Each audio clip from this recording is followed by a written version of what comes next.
শোনো, আল্লাহ নবী দোনো জাহানের সুলতানের আলোচনা শোনো। কেন আমার নবীর আলোচনা প্রত্যেকটা উম্মতের শোনা আল্লাহ ফরজ করে দিয়েছে। কেন আমার হাবিবের মহব্বত তোমার আমার অন্তরে রাখতে যদি না পারো, ইমানদার বলে গণ্য হবে না, নাজাত পাওয়া যাবে না, মাগফিরাত তুমি পাবে না, আল্লাহ জান্নাতি হতে পারা যাবে না। তাই প্রত্যেক নবীর উম্মতিরা আল্লাহ নবীর আলোচনাতে শিরকাত করো, আল্লাহ নবীকে মহব্বত করো। এটাই হবে কবরে নাজাত, এটাই হবে কিয়ামতের দিনে নাজাত। এ যুবকেরা, আল্লাহ নবী যদি না আসতো তাহলে মাদ্রাসা পেতাম না, আল্লাহ নবী যদি না আসতো মসজিদ পেতাম না, আল্লাহ নবী যদি না আসতো তাহলে মাথায় টুপিও পেতাম না, আল্লাহ নবী যদি না আসতো মুখে দাড়িও পেতাম না, আল্লাহ নবী যদি না আসতো পবিত্র কোরআনও পেতাম না, আল্লাহ নবী যদি না আসতো আল্লাহ নবীর মুখরুত বাণী হাদিসও আমরা পেতাম না। যা কিছু পেয়েছি আল্লাহ নবীর ওসিলায় পেয়েছি, দুনিয়ায় মানবতা পেয়েছি, এটা আমার রাসূলের জন্য, ভ্রাতৃত্ব পেয়েছি, এটা আমার রাসূলের জন্য, মহব্বত পেয়েছি, এটা আমার রাসূলের জন্য, মানুষকে ভালোবাসতে হয় এটাও পেয়েছি আমার রাসূলের জন্য। তাই তোমার আমার নবীর জন্য সবকিছু দুনিয়াদারি, দুনিয়াদারি জান্নাতে যাওয়া সবকিছু মুহাম্মাদের ওসিলায় রাসূলুল্লাহ না হতে তো কুছ ভি না হতা। আল্লাহ নবী এসেছিলেন বলে উম্মত আজকে সঠিক রাস্তা খুঁজে পেয়ে আছে। আরে সেই নবীকে আল্লাহ বারে বারে সম্মান দিয়েছে। আল্লাহ নবীকে আল্লাহ দুনিয়া জমিনে আসার পূর্বে কাবা বাইতুল্লাহকে হেফাজত করে দেখিয়েছে। এ যুবকেরা, আল্লাহ নবী যখন দুনিয়া জমিনে তাশরীফ নিয়ে আসবেন, আম্মা আমিনার ঘরেতে হযরত আদম আলাইহিস সালাতু ওয়াস সালাম থেকে নিয়ে সমস্ত পয়গম্বর আলাইহিস সালামেরা আমার নবী পাকের ঘরে আসতে শুরু করে দিয়েছে। আম্মা আমিনা ভয়ে অবাক হয়ে যাচ্ছে, কে তোমরা, কারা আমার বাড়িতে প্রবেশ করতে লেগেছো? হযরত আদম নবী বলছে আমি নবী আদম, হযরত মূসা নবী বলছে আমি মূসা, হযরত শীস নবী বলছে আমি শীস, হযরত ইদ্রিস নবী বলছে আমি ইদ্রিস নবী। আল্লাহ নবীর আম্মা জানের সঙ্গে দেখা করে করে যাচ্ছে। কেন আম্মা আমিনার গর্ভেতে আমার দোনো জাহানের সুলতান হয়েছে। এই সমস্ত পয়গম্বরেরা শুধু নয়, আল্লাহর ফেরেশতারাও দেখা করছে, জান্নাতি হুরেরাও দেখা করছে। দুনিয়া জমিনে আল্লাহ নবী ওই 12 রবিউল আউয়ালে 570 খ্রিস্টাব্দে শুভে সাদেকেতে আমার রাসূলুল্লাহ এই দুনিয়া জমিনে ভূমিষ্ঠ হয়ে গেলে দুনিয়ার জমিনে সবাই খুশিতে ঝুম উঠলো, সবাই আনন্দ করতে লেগেছে। কে এসেছে, কে এসেছে? মুহাম্মদ রাসূলুল্লাহ এসেছে। নাজাতের মানুষ এসে গেছে, জান্নাতের পথ পাওয়া গেছে, নাজাতের পথ পাওয়া গেছে, মাগফিরাতের রাস্তা খুঁজে পাওয়া গেছে। আল্লাহ নবী যেই এসেছে তার পূর্বে একটা ইতিহাস আপনাদের শুনিয়ে দিয়ে, তাওরাত জবুরের কিতাবের একজন মহান বড় পণ্ডিত ব্যক্তি ছিল। ওই তাওরাত জবুরের মহান পণ্ডিত ব্যক্তিটা সারা মক্কা জমিনে ঘুরে ঘুরে বেড়ায়, সবাইকে বলে বলে বেড়াচ্ছে এমন একটা দিন আসছে যে দিনেতে এমন একটা মহাপুরুষ আসবে, যে মহাপুরুষের হাতে বনি ইসরাইলের ক্ষমতাও চলে যাবে, দুনিয়ার সব ক্ষমতা সেখান থেকে বিরাজ হবে। সেই মহাপুরুষ যেটা করবে সেটাই পৃথিবী পরিচালনা হবে। সেই মহান পাদ্রীটা আল্লাহ নবীর বিষয়ে মক্কা জমিনে ঘুরে ঘুরে বলতে লেগেছে, এ যুবকেরা, এবার রাসূলুল্লাহ দিওয়ানারা সব জায়গায় ঘুরে ঘুরে বলছে, তোমরা লক্ষ্য রাখো, একটা পুরুষ যদি জন্ম নেয় খবরটা আমার কান পর্যন্ত পৌঁছে দিও। কেন মহান পুরুষকে আমি দেখব, ওই মহান পুরুষটা কেমন দুনিয়া জমিনে ভূমিষ্ঠ হবে, ওই মহান পুরুষের সাথে আমি একটু দেখা করতে চাই। সবাই ঘুরে ঘুরে আওয়াজ দিয়ে বলে বলে বেড়ায়। হঠাৎ করে একদিন আওয়াজ আসতে লেগেছে, একটা পুরুষ সন্তান মক্কা জমিনে জন্ম নিয়েছে। আব্দুল্লাহর কুটুরি ঘরে আমিনার গর্ভ থেকে পুত্র সন্তান জন্মগ্রহণ নিয়ে ফেলেছে।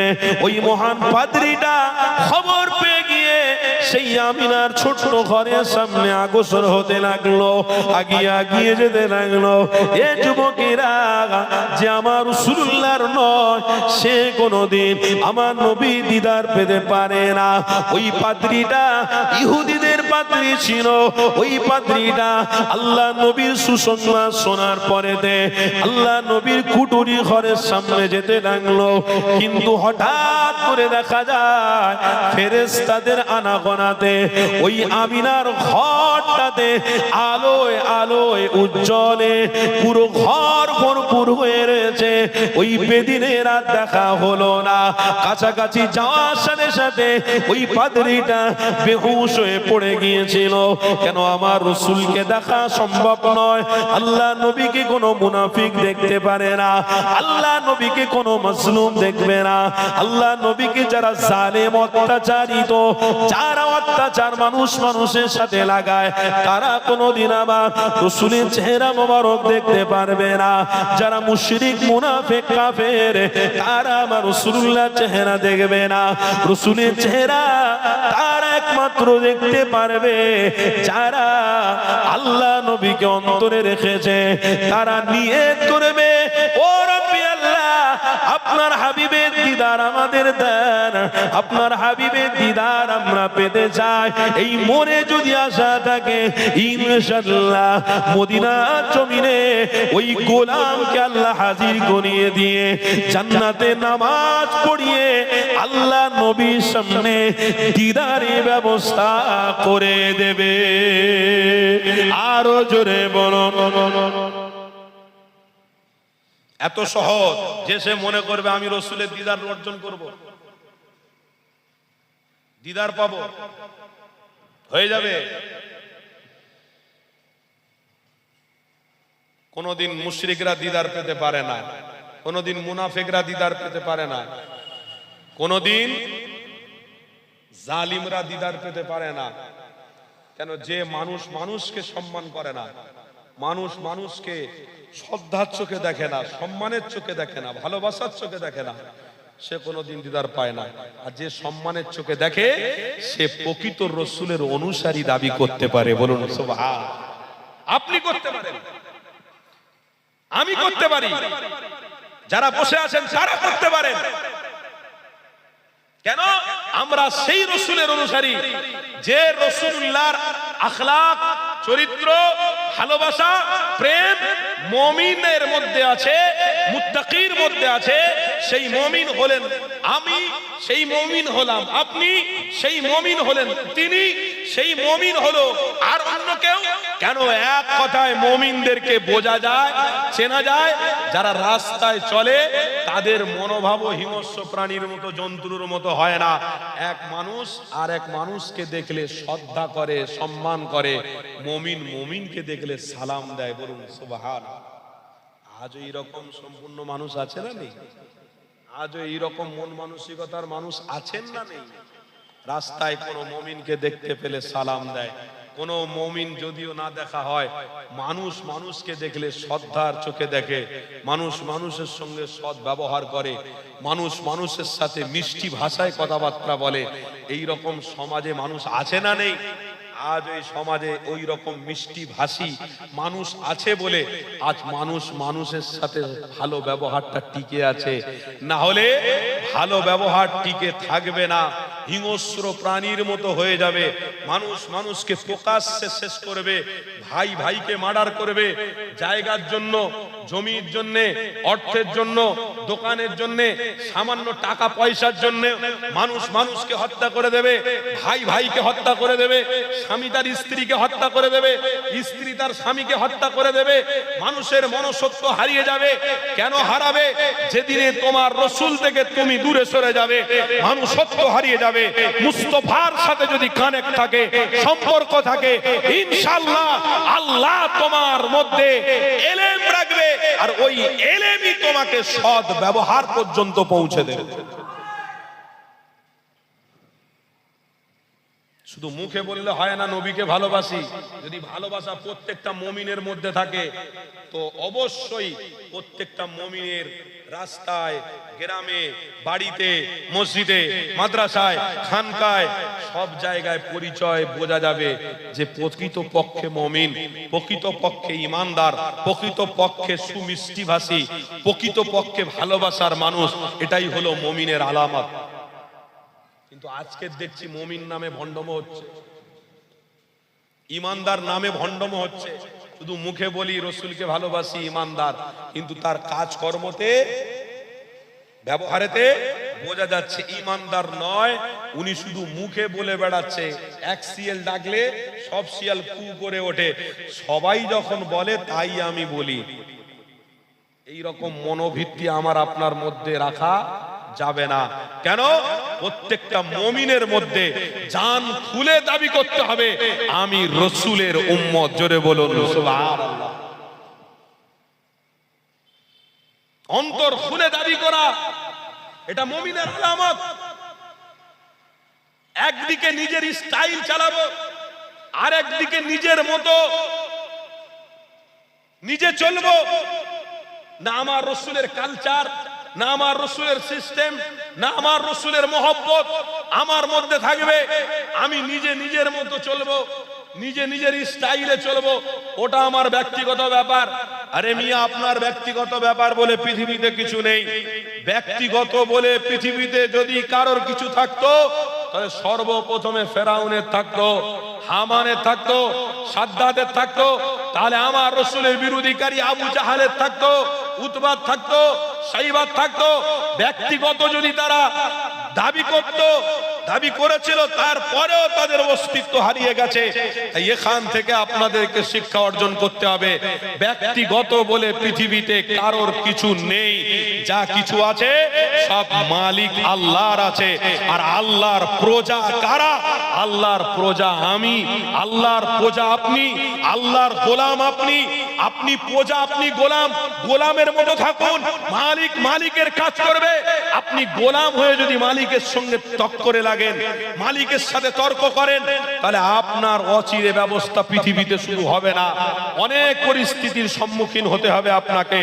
তাই যারা নবীর অনুসারী বলে দাবি করে, প্রত্যেকটা নবীর প্রেমিকদেরকে মনে রাখতে হবে যে আমরা অন্যদের থেকে আলাদা। কেন?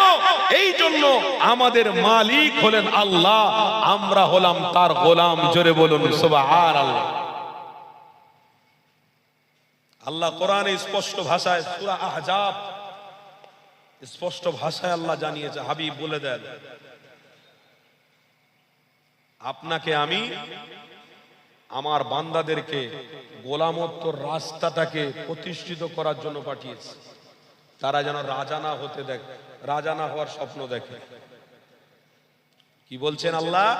ইয়া আইয়ুহান নবী ইন্না আরসালনাকা শাহিদান ওয়া মুবাশশিরান ওয়া নাযীরা ওয়া দাঈয়ান ইলাল্লাহি বিইذনিহি ওয়া সিরাজাম মুনিরা। আমার আল্লাহ বলছেন, হাবিব আপনাকে আমি সাক্ষ্যদাতা হিসেবে পাঠিয়েছি, আপনাকে আমি পথ প্রদর্শক হিসেবে পাঠিয়েছি, আপনাকে আমি সঠিক পথ দেখানোর জন্য পাঠিয়েছি, আপনাকে আমার বান্দাদেরকে ইহদিনাস সিরাতাল মুস্তাকিমের পথ দেখানোর জন্য পাঠিয়েছি। আপনি হলেন আমার পক্ষ থেকে নবী, আমার পক্ষ থেকে মেসেঞ্জার। আর আমার বান্দারা যদি আমার পক্ষপাতিত্ব নিতে চায় তাহলে আপনাকে তারা মহব্বত করবে, আমি আল্লাহকে তারা আল্লাহ বলে স্বীকার করবে, আর তারা প্রজার মতো থাকবে, গোলামের মতো থাকবে।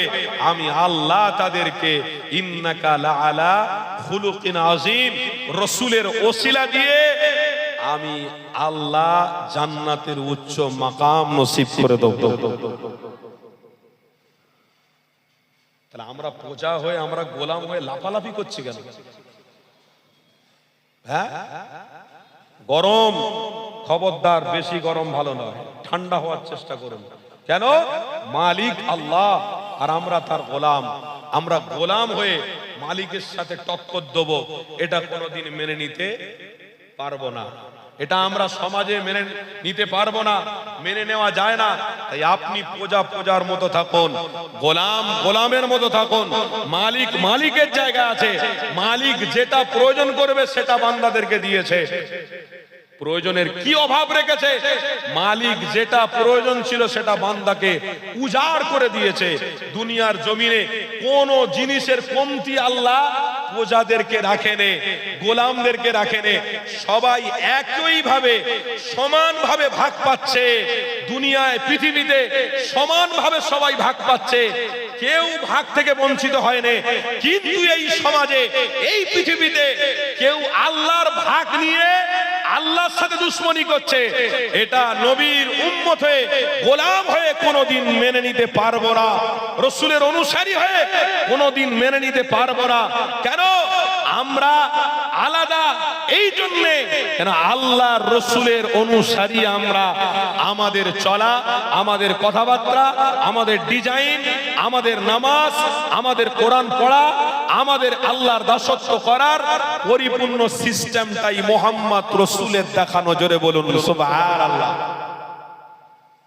এই জন্য আমাদের সাথে পার্থক্য আছে, অন্য কোনো পার্থক্য নেই। কিন্তু আমরা কোনো অন্য মানুষ নয় যে আমরা মানুষে মানুষে বিভেদ তৈরি করি, আমরা মানুষে মানুষে ঝগড়া লাগাই, আমরা মানুষে মানুষে বিভেদ সৃষ্টি করে দিয়ে, বিশৃঙ্খল তৈরি করে দিয়ে আমরা বৃহৎ ভাবে কিছু কেড়ে নিতে চাই, আত্মসাৎ করতে চাই। এই রকম মনোবৃত্তি আমাদের নেই। আছে? রোমের উম্মতরা বলুন, আছে আমাদের মধ্যে সেই মনোবৃত্তি? আছে। কেন? আমরা মালিককে অনুসরণ করে চলি। যে মালিকের অনুসারী মুহাম্মদ রাসূল, তিনি আমাদেরকে দেখিয়ে দিয়ে গেছেন যে এইভাবে তোমরা চললে আল্লাহকে খুশি করতে পারবে। তাই আমরা দুনিয়াদারি চাই না, মালিককে খুশি করতে চাই। বলুন সুবহানাল্লাহ। আজ এই মুসলমান ইমানদার নামের কলঙ্ক, এমনও কিছু শ্রেণী আছে যারা মুসলমান নাম শুনলে অনেকে অনেকভাবে টর্চারিং করে। মুসলমান নাম শুনলে অনেকে অনেকভাবে খারাপ মন্তব্য নেয়। সত্যি তো হবেই, কেন আমাদের মধ্যে কেউ এমন, আমরা মুসলমান চিটিংবাজ হয়ে গেছে। আমরা মুসলমান কথা বলে কথা রাখতে পারি না। আমরা মুসলমান নিজেদের ভিতরে বন্টন কিভাবে করতে হয় সেটার সিস্টেম জানি না। আমরা মুসলমান মারামারি করতে দ্বিধাপা হই না। আমরা মুসলমান মানুষের হককে ভালোভাবে মিটাতে পারি না। আমরা মুসলমান নিজেদের ভিতরে দ্বন্দ্বে লিপ্ত হয়ে যাই। আর এই মুসলমানের নামের দাগটা কোথায় গিয়ে পড়ছে? আল্লাহর নবীর খাতায় গিয়ে পড়ছে, নবীর উপরে আঙ্গুল উঠছে। তাই আপনাদেরকে বলবো, কোন মুমিন, কোন মুত্তাকি মুসলমান কোনদিন বোমাদার ব্যক্তি হতে পারে না, চিটিংবাজি হতে পারে না, জোচ্চুরি করতে পারে না, মানুষে বিভেদ তৈরি করতে পারে না। কেন? মুস্তাফার গোলাম যারা হবে তাদের একটাই বিষয়ে তারা টিকে থাকবে যে আমার রাসূল যেটা অন্যায় বলেছে সেটা আমাকে মেনে চলতেই হবে। এর নাম হবে নবীর গোলাম। আর যদি এটা আমাদের মধ্যে থাকে, বেশক মুহাম্মদ রাসূল আপনাকে আমাকে চিনে আল্লাহর রাসূল জান্নাতি বানাতে থাকবে। বলুন সুবহানাল্লাহ। আজকের আমরা নিজেদের ভিতরে সব বন্টন করে ভাগ হয়ে যাচ্ছি, নিজেদের ভিতরে ভাগ হয়ে যাচ্ছে, নিজেদের ভিতরে সব অন্যায় জুড়িয়ে যাচ্ছে, নিজেদের ভিতরে মন মানসিকতা এমন পরিস্থিতির মধ্যে চলে এসেছি, নিজেদের ভিতরে সব কেমন একটা পরিস্থিতির মধ্যে এসে যাচ্ছে। আমরা ঠিক হই, অপরের উপরে আঙুল তোলার আগে নিজেকে ঠিক করি। কে কি বললো, কে কি করলো আমার দেখার দরকার নেই। আমাকে ঠিক হতে হবে। আমাকে ঠিক হওয়ার জন্যই মুহাম্মদ রাসূলের অনুসারী হিসেবে আল্লাহ পাঠিয়েছে। কি গো, শুনছেন না? শোনেন। সেই রাসূল, বুখারী শরীফের হাদিস পড়ছিলাম, আমি আলোচনা করছিলাম আমার রাসূলের আগমন। এই আলোচনা বাদ দিয়ে আমি আরেকটা আলোচনা একটু করে দিয়ে আমি সেই আলোচনায় যাব। কেন কথা প্রসঙ্গে অনেক কোরআন হাদিস মনে পড়ে যায়, একটু এদিক ওদিক হয়ে যায়। অনেকে আবার চায়ের দোকানে বসে সমালোচনা করে, হুজুর কি বক্তৃতা দিচ্ছে, না মাথা আছে না মুন্ডু আছে। শোনেন, হুজুরের আলোচনা, মুহাম্মদ রাসূলের আলোচনা যদি প্রত্যেকটা মুমিনের অন্তরে গাঁথে, তাহলে মনে রাখতে হবে সেই মুমিন কোনোদিন মুনাফিক হতে পারে না, সেই মুমিন কোনোদিন পরনিন্দা করতে পারে না, সেই মুমিন কোনোদিন পরচর্চা করতে পারে না। কেন? এই হুজুরের আলোচনা সে শুনে নিজের অন্তরকে শান্তি বিদ্ধ করেছে। জোরে বলুন সুবহানাল্লাহ। বুখারী শরীফের হাদিসের মধ্যে আছে, যে রাসূলের আলোচনা করছি সেই নবী, দয়ার নবী আমার, মক্কা শরীফ থেকে মদিনা শরীফে গেছেন। মদিনার জমিনে হযরত ওমর ফারুক, হযরত উসমান গনি, হযরত আলী কাররামুল্লাহু ওয়াজহু, সমস্ত সাহাবা হুজুররা রয়েছেন। বদরের সময় অনেক আত্মীয় স্বজনরা জীবন হারিয়ে ফেলেছিল। দুজন ব্যক্তি বসে বসে পাহাড়ের তলদেশে, পাহাড়ের নিচে বসে বসে, কেউ নেই, একটা পাখি পর্যন্ত নেই, দুজন বসে বসে আলোচনা করছে। একজনের নাম হলো সাফওয়ান, আরেকজনের নাম হলো উমায়ের। এই দুজন বসে বসে পাহাড়ের পাদদেশে দুজন আলোচনা করছে। সাফওয়ান উমায়েরকে বলছে, দেখো আমার এত কষ্ট হচ্ছে যে কষ্ট আমি বলে বোঝাতে পারবো না। উমায়ের জিজ্ঞাসা করছে, সাফওয়ান কষ্ট কেন হচ্ছে তোমার? বদরে অনেক আত্মীয় স্বজন হারিয়ে ফেলেছি, আত্মীয় স্বজন হারার যে শোক, যে জ্বালা যন্ত্রণা, সেটা আমি সাফওয়ান উপলব্ধি করতে পারছি। বড় কষ্টের মধ্য দিয়ে জীবন যাচ্ছে। তখন উমায়ের বলছে, ভাই তুমি ঠিকই বলেছো, কেন আমারও আত্মীয় স্বজন চলে যাওয়ার পরেতে আমি অনেক ঋণগ্রস্ত হয়ে গেছি, আমি অনেক দুর্বল হয়ে পড়েছি, আমার কাছে অর্থনৈতিক কাঠামো কিছুই নেই। আর আমার ছেলে মুহাম্মদ রাসূলের দরবারে বন্দী হয়ে পড়ে আছে। আমার মনটা কাঁদে যে মুহাম্মাদের দরবারে গিয়ে মুহাম্মাদের গর্দানটাকে কেটে দিই। সাফওয়ান এই সুযোগটাকে কাজে লাগিয়ে বলছে, উমায়ের চিন্তা করো না, আমি তোমার সব দায়িত্ব নেব, সব ভার নেব, তুমি মুহাম্মদ রাসূলের গর্দনটা কাটতে পারবে, তুমি তোমার নিয়তের উপরে অটুট থাকো। বাস এতটুকু বলা ছিল। সাফওয়ান এই কথাটা বলে চলে গেছে। উমায়ের বড় একটা তরোয়ালি নিয়ে সুন্দর করে ধার দিয়ে গলাতে ঝুলিয়ে নিয়ে মদিনার জমিনে গিয়ে হাজির হয়েছে। মদিনার জমিনে গিয়ে সাফওয়ান এই উমায়ের ঘোরাঘুরি করছে। কাকে মারবে? রাসূলকে হত্যা করে দেবে। কাকে শেষ করবে? দোনো জাহানের সুলতানকে হত্যা করে দেবে। উমরে ফারুক দেখে তার কাছাকাছি ঘোরাঘুরি করে মনোভাব দেখে রাসূলের কাছে এসে বলছে, ইয়া রাসূলুল্লাহ, ইয়া হাবিবাল্লাহ, উমায়ের যার ছেলে আমাদের কাছে আছে, তার বাপ উমায়ের মদিনার অলিতে গলিতে ঘোরাঘুরি করছে, তবে আমি নিজের চোখে দেখেছি গলায় একটা বড় তরোয়ালি নিয়ে ঘুরছে। আবভাব যেন ভালো লাগছে না। আল্লাহর নবী উমরে ফারুককে বললেন, এই উমর, উমায়েরকে আমার কাছে ডেকে নিয়ে আসো। যাও। উমরে ফারুক গেলেন, উমায়েরকে গিয়ে বললেন, এ ভাই, মুহাম্মদ রাসূল তোমাকে ডেকেছে, চলো। গলায় এত বড় তরোয়ালি নিয়ে আল্লাহর নবীর সামনে দাঁড়িয়ে আছে। উমরে ফারুক দাঁড়িয়ে আছে। আল্লাহর নবী উমায়েরকে জিজ্ঞাসা করছে, এ উমায়ের, গলায় এত বড় তরোয়ালি, মদিনার জমিনে ঘোরাফেরা করছো, কিছু খারাপ নিয়ত নিয়ে এসেছো নাকি? উমায়ের বলছে, ইয়া মুহাম্মদ, আমি কোনো খারাপ উদ্দেশ্যে আসিনি, আমি এসেছি কেবলমাত্র আমার সন্তানের সঙ্গে দেখা করতে। আহ কি রাসূল দেখো। নবী তখন উমায়েরকে বলছে, মিথ্যা কথা বলছো, তুমি মিথ্যা কথা বলছো, তুমি এই উদ্দেশ্যে আসোনি, তুমি অন্য কোন উদ্দেশ্যে এসেছে। জোরে বলুন সুবহানাল্লাহ। নবী বলছে, উমায়ের তুমি মিথ্যা কথা বলছো, তুমি এই উদ্দেশ্য আসোনি, অন্য উদ্দেশ্যে এসেছো। কি উদ্দেশ্য? আল্লাহর নবী বলছেন, উমায়ের বলো। বলো না, ইয়া মুহাম্মদ, আমি আমার ছেলের সঙ্গে দেখা করতে এসেছি। আল্লাহর নবী বললেন, আবারও তুমি মিথ্যা কথা বলছো। উমায়ের, তোমার কি মনে নেই? তোমার না মনে থাকতে পারে, মুহাম্মদ রাসূলের মনে আছে। তুমি আর সাফওয়ান পাহাড়ের নিরিবিলি জায়গায় বসে বসে, একটা পাখি পর্যন্ত ছিল না, কেউ ছিল না, দুজন মিলে বসে বসে তোমরা ষড়যন্ত্র করছিলে মুহাম্মদকে হত্যা করে দেবে। সব খবর আমি মুহাম্মদ আমার কাছে পৌঁছে গেছে। বলুন সুবহানাল্লাহ।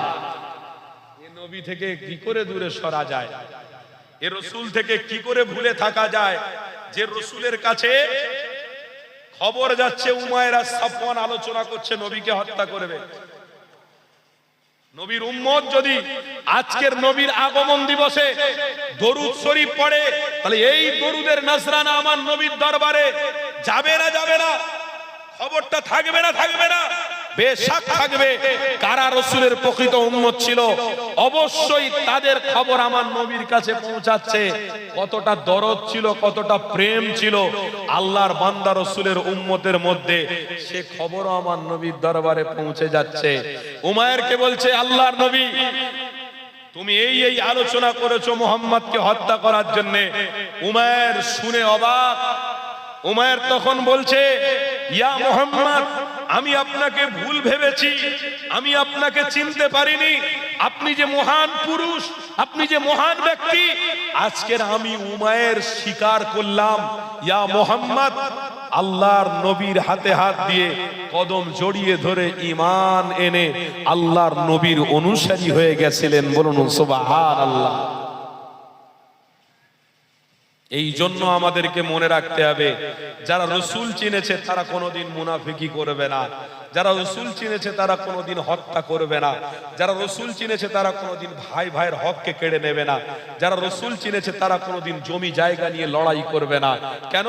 যারা রসুল চিনেছে তারা আল্লাহর জান্নাতি হয়ে গেছে। বলুন সুবহানাল্লাহ। এত সহজ নয়। ইতিহাসটা বলার উদ্দেশ্য হলো এটা যে আমার রসুলের অনুসারী আল্লাহ আমাদেরকে বানিয়েছে, সেই রসুলের আগমনে আমাদের খুশি হওয়ার দরকার আছে না নাই? জোরে বলুন, আছে না নাই? যে রসুলের ওসিলায় জান্নাতে যাব যাব যাব, বলুন সবাই ইনশাআল্লাহ। আরো জোরে বলুন ইনশাআল্লাহ। তাকবীর দেন, নারে তাকবীর। নবীর গোলামগণ, নবীর পাগলগণ, বিশ্ব নবী দিবস, নারে তাকবীর। তামাম কুল কায়নাতের নবী, সেই নবী আমার দুনিয়ার জমিনে তাশরীফ এনেছে। আল্লাহ নবী আমার মক্কার জমিনে ঘুমন্ত অবস্থায় রয়েছে। ওই যে পাদ্রীটা আমার রসুলকে দেখতে গেল, দেখা হলো না, বেহুশ হয়ে পড়ে গিয়েছিল। কি গো, বলছিলাম না? অনেক কথা মনে পড়লো, অন্যদিকে চলে গিয়েছিল। ওই পাদ্রীটাকে তুলে নিয়ে মাথায় পানি দিয়ে কিছুক্ষণ পরে আবার ঠিক হয়ে দাঁড়িয়ে বলছে, কই মুহাম্মদ কোথায় জন্ম নিয়েছে, একটু নিয়ে চলো। যাওয়া হলো না, ওখান থেকেই পালাতে হলো। তবে মক্কার জমিনে এলান করে দিল, ওই ইহুদি পাদ্রীটা যে মোহাম্মদ মুস্তফা পৃথিবীতে এসেছে, সেই মোহাম্মদ মুস্তফার কথা আজ থেকে চলবে। সামদেশের দিকে তাকিয়ে দেখো, সারা পৃথিবীর দিকে তাকিয়ে দেখো, স্তব্ধ হয়ে গেছে। কেন? রসুল এসেছে, আল্লাহ জান্নাতের দরওয়াজাগুলো খুলে গেছে। আল্লাহ নবী গুলামেরা, আমার রাসূলুল্লাহ দিওয়ানারা, আল্লাহ নবী দিন দুনিয়ার বাদশা হাবিবুল্লাহ মক্কা জমিনে আম্মা আমিনার কুটুরি ঘরেতে রয়েছে। ওই মক্কা জমিনে প্রথা ছিল, কি প্রথা? বাচ্চাদেরকে ওখান থেকে সবাই নিয়ে চলে যেত, কিছু বিনিময় অর্থ দেওয়া হতো। আল্লাহ নবী আমার কুটুরি ঘরের মধ্যে রয়েছে, সবাই এসে দেখে যায়, কিন্তু আমার রাসূলকে কেউ নিতে চায় না। আম্মা দুদমা হালিমা আমার রাসূলুল্লাহর কুটুরি ঘরে প্রবেশ করলেন। এই যুবকেরা, আল্লাহ নবীর চেহারা মোবারক দেখার সাথে সাথে দুদমা হালিমা নিজের স্বামীকে বলে গেলেন, ওগো আমার স্বামী জানো, এই বাচ্চা ছেলেটাকে আমাকে নিয়ে যেতেই হবে, কেননা এত সুন্দর বাচ্চা মক্কা জমিনে আমি দেখতে পেলাম না, এত সুন্দর চেহারা মক্কা জমিনে আমি দেখতে পেলাম না। এই যুবকেরা, আল্লাহ নবীর চেহারাটাও তেমন ছিল, আমার রাসূলুল্লাহর কথাটাও তেমন ছিল। আহারে দুদমা হালিমা তকদিরওয়ালা মহিলা, ভাগ্যবতী মহিলা, ওই মহিলা আল্লাহ নবীকে কোলে করে নিয়েছে। আমার দরজাহানে কোলে করে নেওয়ার সাথে সাথে আম্মা দুদমা হালিমাকে আল্লাহ পাক রিজিকের দরওয়াজা খুলে দিয়েছে। এ যুবকেরা, আল্লাহ নবী দিন দুনিয়ার রাস্তা হাবিবুল্লাহকে দুধমা হালিমা যখন নিয়ে নিজের ঘরের জোতে নিয়ে যেতে লেগেছে, দুধমা হালিমা আস্তে আস্তে করে আবার রাসূলুল্লাহকে আদবের সাথে নিয়ে যায়। এই কথাটা আপনারা সবাই তো জানে। দুধমা হালিমা বলতে লেগেছে, আমার ঘরে জবেতে মুহাম্মদ রাসূলুল্লাহ ছিল, সেই দিন থেকে কোনো অভাব অনটন দেখতে পেলাম না। কেন অভাব অনটন থাকবে? মুহাম্মদ রাসূল তো পেয়ে গেছো, মুহাম্মদ রাসূলুল্লাহর অনুসারী যারা, তাদেরও আল্লাহ অভাব দেবে না, তাদেরও আল্লাহ দুঃখ দেবে না, চিন্তা তাদের মধ্যে থাকবে না। যারা রাসূলুল্লাহকে মহব্বত করে ফেলেছে, আল্লাহ নবীকে মহব্বত করেছে, তারা কোনোদিন চিন্তিত হবে না। এই নবীর গোলামেরা, আজকের বর্তমান সময়েতে আপনাদেরকে জানিয়ে দিই, কোনো চিন্তা এবং টেনশনে থাকবেন না। কেন? যারা রাসূলের উম্মত তারা কোনো চিন্তা করে না, যারা রাসূলের অনুসারী নয় তারা অনেক চিন্তা করবে। যারা রাসূলের অনুসারী তারা আল্লাহর জান্নাতি। এ যুবকেরা, তারা রাসূলের অনুসারী, পৃথিবী হালত যেমন হোক না কেন, পৃথিবীর অবস্থা যাই হোক না কেন, যারা রাসূলুল্লাহকে মহব্বত করে তারা কোনোদিন চিন্তা করবে না। এ যুবকেরা, আল্লাহ নবীকে দুধমা হালিমা নিয়ে সেই দিন থেকে চিন্তা মুক্ত হয়ে গেছে, কোনো চিন্তা তেনার মধ্যে থাকলো না। কিন্তু কিতাবের মধ্যে দেখলাম আল্লাহ নবীকে নিয়ে দুধমা হালিমার কন্যা কোনো একটা জায়গায় খেলা দেখতে নিয়ে গেল, ঘুরতে নিয়ে চলে গেল। আম্মা দুধমা হালিমা আল্লাহ নবীকে খোঁজাখুঁজি করতে লাগলো। আল্লাহ নবীকে না দেখলে আম্মা হালিমা মনে শান্তি হয় না। আমার রাসূলুল্লাহকে না দেখলে দুধমা হালিমা থাকতে পারতেন না। সেই মুহাম্মদ কোথায় চলে গেছে খুঁজে পাওয়া যাচ্ছে না, খুঁজে খুঁজে বেড়াতে লাগলো। রাসূল কোথায়, মুহাম্মদ কোথায় চলে গেছে, ছোট বাচ্চা হারিয়ে গেছে। হঠাৎ করে দেখা যায় আল্লাহ নবী দুধমা হালিমার বড় কন্যার কোলেতে রয়েছে। ওই বাচ্চা শিশুকে নিয়ে দুধমা হালিমার দিকে আসছে। দুধমা হালিমা ছুটে গিয়ে নিজের কলিজার টুকরা কন্যা বাচ্চাটার গালে চড় দিয়ে ওই মুহাম্মদকে ছিনিয়ে বলছে, আমার কলিজার টুকরা বাচ্চাকে কোনোদিন হাত দেবে না। আমার কলিজার টুকরা বাচ্চাকে কোথায় তুমি নিয়ে গিয়েছিলে? এ আমার কলিজার টুকরা বাচ্চা মুহাম্মদ, এ হলো আমার কলিজার টুকরা, এ হলো আমার জান, এ হলো আমার প্রাণ, এ আমার বাচ্চা রে। এই বাচ্চার গায়ে কোনোদিন হাত দিবি না। তবে এখানে একটা কথা আপনাদেরকে শুনিয়ে দিই, আম্মা হালিমার ছোট বাচ্চা ওই মেয়ে ছেলেটা বলতে লাগলো, আম্মা জান, এই মুহাম্মদকে আমি কোলে করে নিয়ে যখন পাহাড় তলছে গিয়েছিলাম, খেলা দেখতে গিয়েছিলাম, বাচ্চারা খেলাধুলা করছিল, আমি মুহাম্মদকে কোলে নিয়ে একটা জায়গায় বসেছিলাম। আম্মা জান, আমি নিজের চোখে দেখেছি মুহাম্মদ আমার কোলে, যেখানে যেখানে আমি গেছি সেখানে সেখানে মাথার উপরে মেঘগুলো এসে ছায়া করতে লেগেছে। এ যুবকেরা, আল্লাহ নবীর এত বড় শান, আল্লাহ নবী এত বড় মর্যাদা, আমার নবী যেখানে যেখানে যায় মেঘগুলো এসে ছায়া করে। দুধমা হালিমার কন্যা সন্তান আম্মা হালিমাকে বলতে লাগলো, আম্মা জান, এই দৃশ্য দেখে আমি অবাক হয়ে গিয়েছিলাম। এই দৃশ্য দেখে আমার মনের ভিতরে কেমন হচ্ছিল, মেঘগুলো এসে না জানি আমার মাথার উপরে পড়ে যায়, মুহাম্মদের মাথার উপরে না পড়ে যায়। এই দৃশ্য দেখে আমি অবাক হচ্ছিলাম। আম্মা দুধমা হালিমা বলতে লাগলো, ওরে আমার কলিজার টুকরা মুহাম্মদকে আমি হালিমা জবে থেকে নিয়ে এসেছি, শান্তি আর সুখ সেই দিন থেকে আমার বাড়িতে আছে। এটার মানে এটার থেকে বোঝা গেল, যারা মুহাম্মদ রাসূলুল্লাহর অনুসারী হবে এই পৃথিবীতে তাদেরও কোনো টেনশন থাকবে না, কবরেও কোনো টেনশন থাকবে না, কিয়ামতের দিনেও তারা কোনো টেনশনে থাকবে না। কেননা যারা রাসূলের অনুসারী তাদেরকে আল্লাহ নবী জান্নাতি বানিয়ে নেবে। আরো জোরে বলুন।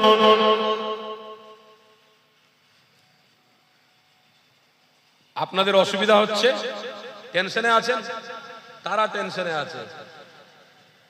কারা বলুন তো? যারা মুখে বলে রসুলকে ভালোবাসে, কারা টেনশনে আছে? কি হবে, কি হবে, মাথায় বাজ পড়বে, কি করে খাওয়া হবে, ঘর বিক্রি করে দিতে হবে নাকি, জায়গা জমি বিক্রি করে দিতে হবে নাকি? আর রসুলের গোলাম আমরা তো এমনিতেই গরিব, কি গো, তাই তো নাকি? আমরা তো এমনিতেই গরিব ভাই, গরিবই পছন্দ করি আমরা। দুটো টাকা আসলে আলহামদুলিল্লাহ, বেশি অর্থের প্রয়োজন নবীর গোলামদের হয় না। কারণ আজও পর্যন্ত, এখনো পর্যন্ত এক একটা রসুলের গোলামদেরকে দেখা হলে অনুভব পাওয়া যায়, তেনাদের থেকে শিক্ষা অর্জন করা যায়। কোটি কোটি টাকার মালিক, মাথায় একটা ছেঁড়া জাল টুপি আর দেহতে একটা ছোট জুব্বা আর একটা কম দামি জুতো পরে রাস্তায় ঘুরে ঘুরে বেড়াচ্ছে, সময় হলে নামাজ পড়ছে, তাহাজ্জুদের নামাজ আদায় করছে। কোটি টাকা আছে, মানুষ চেনে না, বুঝতে পারছে না।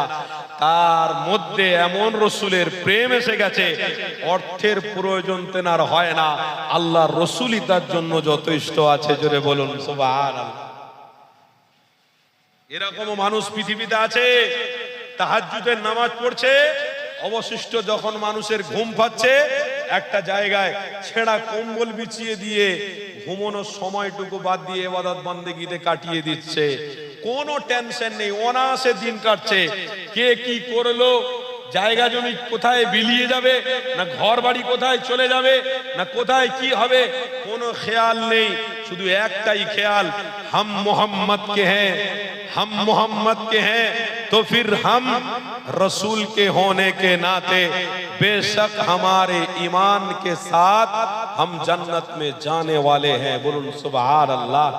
এটা উদ্দেশ্য, এটা আগামী দিনে টার্গেট থাকবে আমাদের প্রত্যেকটা রসুলের গোলামদের। কি যে প্রত্যেকটা সমাজের বাড়ি বাড়িতে আমাদের টার্গেট থাকবে, আমাদের ছেলে, আমাদের মেয়ে, আমাদের স্ত্রী যাতে করে রসুলের বিরোধী না কাজ করে ফেলে, রসুলের পক্ষবাদী কাজ করে। তার জন্য আল্লাহর নবীকে চিনে জীবন কাটিয়ে যেতে পারলেই তাদের মধ্যে কামিয়াবি আছে, সফলতা আছে। তাই আল্লাহ রসুলের আগমন দিনে টার্গেট রাখতে হবে। আজ থেকে আপনাদের মিশন চালু করতে হবে। নিজেদের বাড়িতে খেয়াল রাখতে হবে, নিজেদের ছেলে, নিজের মেয়ে, নিজের স্ত্রী, নিজের বাচ্চা, নিজের পরিবার, তারা রসুলের তরিকায় চলছে না চলে না, তারা অন্যায়ের পক্ষে নিচ্ছে না নেয় না, তারা বিরোধী কাজ করছে না করে না, সব কিছু আপনাদের খেয়াল রাখতে হবে। কেন? ইনকাম করে মুখে আহার তুলে দেওয়া যেমন গার্জেন হয়ে দায়িত্ব আছে, তেমন রসুলের অনুসারী হওয়ানোর দায়িত্ব আপনার মধ্যে আছে। এটাও ইমানি দায়িত্ব। এই ইমানি দায়িত্বটা প্রত্যেকে পালন করুন। কেন? আপনিও চলে যাবেন, আমিও চলে যাব। এই ইমানি দায়িত্ব যদি পালন করে রেখে যেতে পারি, তাহলে আমার পরিবারের পরিবারের পরিবারের পরিবার কাল কিয়ামতের দিনে আল্লাহর নবীর সুপারিশি পেয়ে জান্নাতি হয়ে যাবে। শুধু খাবো আর মাথায় টুপি রাখবো, মুখে দাড়ি রাখবো, ঘুরবো, নামাজ পড়বো, হয়ে যাবে, হক আদায় হচ্ছে না। না, অনেক কাজ আছে ইমানদারদের, সেই কাজগুলো করতে হবে। সেই কাজের মধ্যে এক নম্বর কাজ হলো আমার বাড়ি, আমার ফ্যামিলির পূর্ণ দায়িত্ব যখন আমার মাথার উপরে আছে, তখন জান্নাতের পথ ধরানোরও দায়িত্ব আমার উপরে থাকবে, আমার নৈতিক দায়িত্ব থাকবে। এইগুলো আমরা আজকের ছেড়ে দেওয়ার কারণে আমার ঘরের ছেলেটা বেদিন রাস্তায় চলে যাচ্ছে, আমার স্ত্রীটা বেরাস্তায় চলে যাচ্ছে, আমার কন্যাটা বেহায়াপনা রাস্তা বেছে নিচ্ছে। কেন? যে সমাজে রসুল পেয়েছে সেই সমাজ পরিবর্তন হয় না, সেই সমাজে মায়েদের দোয়া কবুল হয় না, বোনেদের দোয়া কবুল হয় না, নামাজীদের দোয়া কবুল হয় না। কেন হয় না?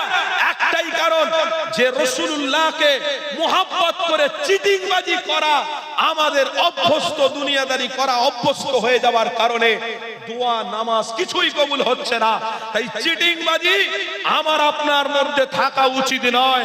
যারা প্রকৃতপক্ষে উদখুলু ফিস সিলমি কাফা, ইসলামের মধ্যে দাখিল হয়েছে, রাসূলকে আনুগত্য করেছে, নিজের জীবনের মডেল বানিয়েছে নবীকে, খোদার কসম করে বলছি তার জীবনে শান্তি, সুখ আর জান্নাতের সুগন্ধি আসবেই আসবে। রসুলকে চিনে বেদিনরা ঈমান এনেছিল, আজকের রসুলের অনুসারী হয়ে আমরা বেদিন হতে বাধ্য হচ্ছি। কাফের হতে বাধ্য হচ্ছি, মুশরিক হতে বাধ্য হচ্ছি। আর একটা হাদিস আমার মনে পড়ে গেল, এই কথাটা আপনাদেরকে শুনতে হবে। আল্লাহর নবী মক্কার জমিন থেকে 6 জন ব্যক্তিকে নিয়ে মদিনা শরীফের জমিনে হিজরত করছেন। আল্লাহর নবী যেতে যেতে হঠাৎ করে কিছু সামানপত্র কেনার প্রয়োজন হলো, দাঁড়িয়ে গেলেন একজনের বাড়িতে। হাদিসে আছে তেনার নাম উম্মে মাবাদ। উম্মে মাবাদের ঘরের সামনে দাঁড়িয়ে গিয়ে বলছেন যে কিছু খাবার, কিছু ইনজাম আমি অর্থের বিনিময়ে খরিদ করতে চাই। উম্মে মাবাদ বলছেন এখন তো খরা, খাওয়ার কিছু নেই, ইয়া মুহাম্মদ আমি দিতে পারবো না। আল্লাহ নবী সর্বশেষে বললেন, ওই যে তোমার ছাগল বাঁধা আছে, ওই ছাগল থেকে তুমি দুধ আমাকে বহন করে দিতে পারবে না? বলছে ওই ছাগলের শক্তি নেই, উঠে দাঁড়াতে পারে না, দুধ তো দূরের কথা। আল্লাহ নবী বললেন উম্মে মাবাদকে, ওই ছাগল দুধ দেয় না? না, দেয় না। আল্লাহ নবী ছাগলটাকে ডাকলেন, ডেকে হাতটা বুলিয়ে দিলেন, বিসমিল্লাহ বলে আল্লাহর কাছে দোয়া চাইলেন। ওই ছাগল উষ্ণ শুকনো, যার কোনো ক্ষমতা ছিল না, সেই বকরি ছাগলটা হেঁটে হেঁটে গিয়ে নিজের মুখে ঘাস তুলে খেতে শুরু করেছে। বলুন সুবহানাল্লাহ। আজকে সেই রসুলের উম্মত দরুদ পড়ছে, তাসবিহ তেলাওয়াতে মুগ্ধ থাকবে। দুশমন তোমাদেরকে কি করার ক্ষমতা রাখবে ভাই? কিচ্ছু নয়, নিজের আমল ইয়াকিনকে ঠিক করো। আল্লাহ নবী দোনো জাহানের সুলতান ওই ছাগলটাকে দেখলেন, নিজের মুখে খাবার এনে দাঁড়িয়ে গেল। রসুল আমার উম্মে মাবাদকে বললেন, তুমি পেয়ালা নিয়ে আসো, এই শুকনো বকরির বাঁট থেকে আমি দুধ দহন করে দেখাবো। উম্মে মাবাদ কটরা নিয়ে আসলেন, পাত্র নিয়ে আসলেন, পাত্র নিয়ে এসে আমার রসুলের হাতে দিলেন। রসুল নিয়ে ওই জীর্ণ শীর্ণ ছাগলের বাঁট থেকে দুধ দহন করে উম্মে মাবাদকে বললেন, তুমি পান করো। উম্মে মাবাদ পান করলেন। সাহাবারা ছিলেন, একটা পাত্রতে 9 জন সাহাবা পান করেছেন। অবশিষ্ট দুধ ছিল না, শেষ। আবার ওই বকরির বাঁটে হাত দিয়ে দুধ দহন করলেন। আবার ওই দুধটাকে নিয়ে উম্মে মাবাদের হাতে তুলে দিয়ে বললেন, এটা বরকত স্বরূপ তোমার বাড়িতে রেখে দাও, আমি আসছি। উম্মে মাবাদ তখন ঈমান আনে নে, রসুলকে চেনে নে। সেই সময় আমার রসুলের চেহারা মোবারকের দিকে তাকিয়ে বলেছিল, ইয়া মুহাম্মদ, আমি আপনাকে জানতাম না, আমি আপনাকে চিনতাম না, কিন্তু আজকে যে দৃশ্য দেখেছি এই দৃশ্য ভোলার নয়। আপনি হলেন একজন মহাপুরুষ, আপনি হলেন একজন মহান ব্যক্তি। আমি উম্মে মাবাদ আমার জীবনে বেঁচে থাকা অবস্থাতে আমার মুহাম্মাদের সাথে সম্পর্ক না থেকে মৃত্যু হওয়াটা কাফের বা মুশরিকি হওয়ার মৃত্যু সমান হয়ে যাবে। তাই আমি চাচ্ছি আমার মুহাম্মাদের হাতে হাত দিয়ে ঈমানের কালেমা পড়ে মুসলমান হয়ে যাব। বলুন সুবহানাল্লাহ। উম্মে মাবাদ তৎক্ষণাৎ ঈমান আনলেন। আল্লাহর নবী উম্মে মাবাদকে বললেন, তুমি বেঁচে গেছো। যে রসুল চিনেছে আল্লাহ তাকে জান্নাতি বানিয়ে নিয়েছে। বলুন সুবহানাল্লাহ। আজ সেই রসুলের আগমনের মাহফিলে আমার রসুলের কথা, আমার রসুলের আলোচনা অনেক মানুষের কানে যাচ্ছে, কিন্তু মনে তাদের আনন্দ হচ্ছে না। যদি আনন্দ হতো তাহলে আজকের এই জায়গাটা ভরে যেত। কথা ঠিক না ভুল বলছি? এই জায়গা ভরে যেত, এই জায়গা শেষ করা যেত না, ডবল জায়গা লাগতো। তার মানে বোঝা যাচ্ছে ইমানদার ইমান নিজেরাই দুর্বল করে ফেলছে। রসুলের আগমন হয়েছে তো আমার বাপের কি, আমার মায়ের কি, আমার বংশের কি? আমি আমার জায়গায় থাকবো, তারা তাদের জায়গায় আছে, নবী নবীর জায়গায় থাকবে। জোরে বলুন নাউজুবিল্লাহ। আরে নবী না होते तो कुछ भी ना होता, मुहम्मद आया है तो अल्लाह ने जन्नत का बशरत भी दिया है। তোমাকে আমাকে জান্নাতে যাওয়ার টার্গেট রাখতে হবে, তাই রসুল ধরতে হবে। আগামী দিন, আগামী পথ চলাটা মুহাম্মদ রসুলের দেখানো চলায় আমরা চলবো। বলুন ইনশাআল্লাহ। আরো জোরে বলুন, আরো জোরে বলুন ইনশাআল্লাহ। তাকবীর দেন না, নারে তাকবীর। মন খারাপ হয়ে যাচ্ছে আপনাদের? কষ্ট হচ্ছে নাকি?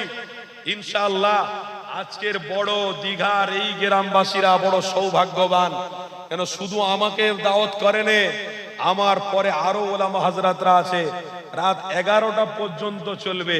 এটা তো খুশির খবর, কি গো তাই তো নাকি?